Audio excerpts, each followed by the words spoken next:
When it comes to safe and healthy animals, no one cares more than farmers and ranchers. That's because the beef that we raise and sell to restaurants and supermarkets is the same beef we feed our own families. At the same time, our industry must be prepared to meet any future threats to the U.S. beef supply. Cattlemen to Cattlemen reporter Brad Bulla looks at one way the industry is taking steps to be prepared for the possibility of a disease outbreak. Most experts agree the U.S. beef supply is safer than ever, but there's always a concern that a contagious animal disease like foot and mouth could one day make a reappearance. Foot and mouth shows up on occasion in other countries, which is why producers are always on guard to prevent it from contaminating the U.S. cattle herd. There's increasing concern about a potential outbreak of foot and mouth disease. We haven't had a case since 1929. We had 9 outbreaks before that. And the plan had been with foot and mouth disease to stop all movement and kill all the susceptible animals and nearby animals. But our livestock industry has changed so much, we probably can't count on that plan anymore because the herds are so large and there's so much movement of animals. We of course don't know how fast it would spread, but it's a highly contagious disease. And animals can shed the virus before they look sick. And we move a lot of animals in this country, so there's concern we will have moved the virus before we know we have it, and it could spread quite rapidly. Another very important factor is that if we have foot and mouth disease, we lose our exports. And exports in recent years have increased nicely, and we'll lose those on day one, so there'll be an immediate economic impact from lost exports.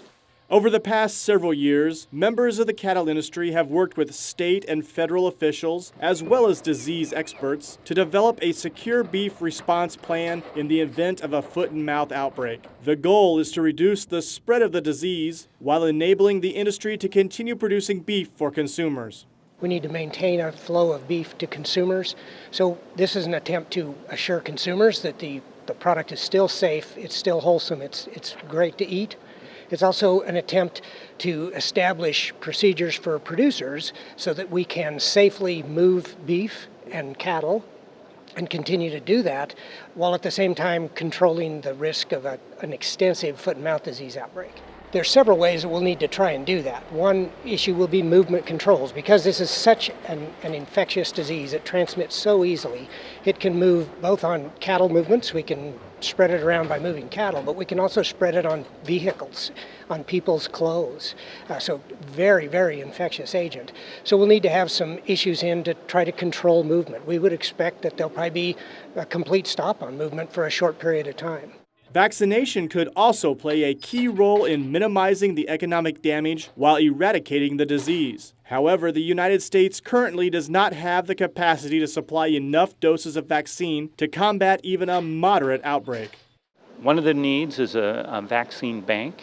We're going to need a lot of vaccine if it does come here, so the NCBA and other groups are working hard to get Congress to adequately fund a vaccine bank. Hopefully that will happen in this year. The Farm Bill might slip a year, but there's a big effort to get that amount of money because we really need it to protect the industry. Finally, although foot and mouth disease poses a serious threat to animals, it's critical to reassure consumers that it would still be safe to buy and consume beef. One of the most important facts is, although it's a serious animal disease, it's not a public health or food safety concern. So if we get foot and mouth disease, everyone needs to be giving that message that it is not a public health or food safety concern. The Secure Beef Supply Plan is just one part of the beef industry's ongoing commitment to providing consumers with a safe, wholesome product. I'm Brad Bulla reporting for NCBA's Cattlemen to Cattlemen.